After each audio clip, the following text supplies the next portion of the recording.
அனைவருக்கும் வணக்கம். ஒவ்வொரு நாளும் புதிய புதிய காரியங்களை நாம் கற்றுக்கொள்ள வேண்டும் என்பது பெரியவர்கள் நமக்கு சொல்லிக் கொடுக்கக்கூடிய காரியம். அதிலும் வேதத்திலிருந்து கற்றுக்கொள்ளும்போது, அதில வரக்கூடிய ரகசியங்கள் அது ஒவ்வொரு நாளும் தெரிந்து கொள்ளும்போது, நமக்கு கிடைக்கக்கூடிய இந்த ஆத்மீக பலன் ஒண்ணு இருக்கு. அதாவது இன்னர் ஸ்ட்ரென்த் அது வந்து நமக்கு ரொம்ப அதிகமா கிடைக்கிறது. சமீபத்தில நான் பார்த்த ஒரு காரியம், வேதத்தில 23ஆம் சங்கீதம் எல்லாருக்கும் தெரிந்த ஒரு சங்கீதம். அதில ஒரு வசனம் இருக்குது.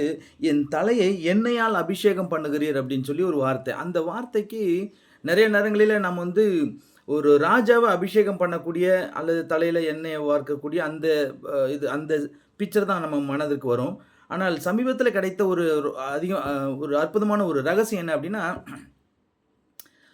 அதுவும் தாவீது வந்து இத எழுதும்போது ஒருவேள அவருக்கு ராஜாவா இருந்திருக்கலாம். ஆனால் இந்த ஐடியா அதாவது மேய்ப்பன பற்றியும், ஆடுகள பற்றியும் அழகாக வர்ணித்துக் கொண்டு வரக்கூடிய அந்த அனுபவம் அவருக்கு வந்து ஆடு மேய்க்கும்போது தான் நிச்சயமா கிடைச்சிருக்கணும். ஸோ அப்படி ஆடு மேய்க்கிறவர்கள் விசேஷமா இந்த வனாந்திரமான இடங்கள்ல அல்லது காடுகள் மாரியான இடங்கள்லலாம் மேய்த்து கொண்டு இருக்கும்போது, அந்த ஆடுகள் மேல அந்த ஆட்டினுடைய தலையில வந்து சில பூச்சிகள் வந்து உட்காரும் அப்படின்னு சொல்லி அ பார்த்தேன்.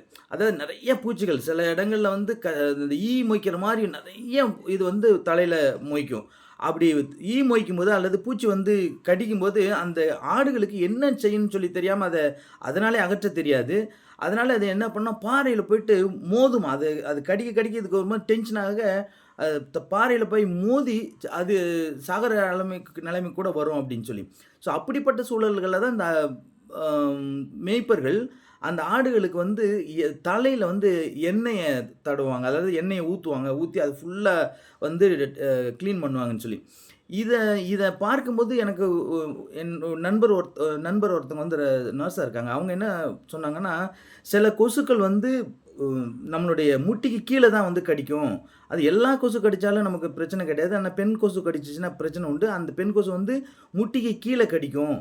அப்படின்னு சொல்லி சொன்னாங்க. அப்ப நம்ம ப்ரிவென்ட் பண்றது எப்படி அத ப்ரிவென்ட் பண்ணணும் அப்படின்னு சொல்லி கேட்கும்போது அவங்க சொன்னாங்க, மு தூங்கும்போது அல்லது நீங்க வீட்ல இருக்கும்போது முட்டிக்கு கீழ வந்து தேங்காய் எண்ணெய் தேய்ச்சிருங்க. தேங்காய் எண்ணெய் தேய்ச்சாக்க அது வந்து கடிக்காது அப்படின்னு சொல்லி சொன்னாங்க. ஸோ நான் இதையும் அதையும் கம்பேர் பண்ணும்போது நெறைய அ ஈக்களா இருக்கட்டும், கொசுக்களா இருக்கட்டும் இதெல்லாம் வந்து இந்த எண்ணெய் இருக்கக்கூடிய இடங்கள்ல அது வந்து பரவாது அல்லது டேமேஜ உண்டு பண்ணாது அப்படின்னு சொல்லி. ஸோ என் தலையை எண்ணெயால் அபிஷேகம் பண்ணுகிறீர் அப்படிங்கிற அந்த வார்த்தையினுடைய அர்த்தம் என்னன்னா, ஆடு தான் மேல வரக்கூடிய அந்த ஈக்கள்னால அதனுடைய கடி தாங்காம, அதனுடைய எரிச்சல் தாங்காம தன்னை போய் முட்டி இறக்கறதுக்கு இறக்கறதுக்கு பதிலா, மேய்ப்பன் வந்து அதனுடைய தலையில வந்து எண்ணெய ஊற்றி அத அபிஷேகம் பண்ணுகிறான் அப்படின்னு சொல்லி. ஸோ இத அப்படியே நம்ம வந்து ஆவிக்குரிய கணக்குல கொண்டு வந்தாலும், ஒவ்வொரு மனிதனுடைய வாழ்விலும் தலை என்பது ரொம்ப முக்கியமானது. இந்த தலையில தான் அத்தன விதமான பிரச்சனைகளும் இருக்கிறது. சிந்தனைகள், எண்ணங்கள், கவலைகள், கஷ்டங்கள், இன்னும் என்னென்னலாம் நம்ம சொல்லணும்னு சொல்லி நெனைக்கிறோமோ, அவ்வளோ இந்த டிப்ரஷன் முதற்கொண்டு எல்லாமே வந்து ஒரிஜினேட் ஆகுற இடம், உற்பத்தி ஆகுற இடம், அல்லது நம்ம அதாவது எந்த உடல்ல வந்து எந்த இடத்துல நமக்கு பிரச்சனை வந்தாலும், தலைய பிச்சுக்கணும்னு சொல்லி ஆசைப்படுறோம். ஏன் அப்டின்னா, தல தான் நமக்கு ரொம்ப இம்பார்ட்டன்ட்டா இருக்குது. ஸோ, அத முட்டிக்கலாமா, மோதிக்கலாமா அப்டின்னு சொல்லி பார்க்கிறோம். ஸோ, இப்படிப்பட்ட ஈக்கள் அல்லது இப்படிப்பட்ட பூச்சிக்கள் அத கடிச்சு நம்மளுடைய மூளை வரைக்கும் போகக்கூடிய அந்த கொசு, இதெல்லாம் வந்து இத அகற்றணும். இத வந்து நம்ம விட்டு முழுசா ஓட்டணும் அப்டின்னா, நம்மளுடைய தலையில நல்ல எண்ணெய் வைக்கணும். ஸோ, அதுபோல ஆவிக்குரிய வாழ்விலும் நம்மளுடைய கடவுளுடைய வார்த்தையினால நம்மை அபிஷேகம் பண்ணிக் கொண்டால், நிச்சயமாக சிந்தனைகள் மூலமாக அதாவது எண்ணங்கள் மூலமாக வரக்கூடிய எல்லா காரியங்களும் நம்ம விட்டு நிச்சயமாக அகலும். ஸோ என் தலையை எண்ணெயால் அபிஷேகம் பண்ணுகிறீர் அப்படின்னா, என்னுடைய சிந்தனைகளை, என்னுடைய எண்ணங்கள, என்னுடைய யோசனைகள, என்னுடைய தத்துவங்கள எல்லாவற்றையும் நீர் எண்ணெயினால் அபிஷேகம் பண்ணுகிறீர்.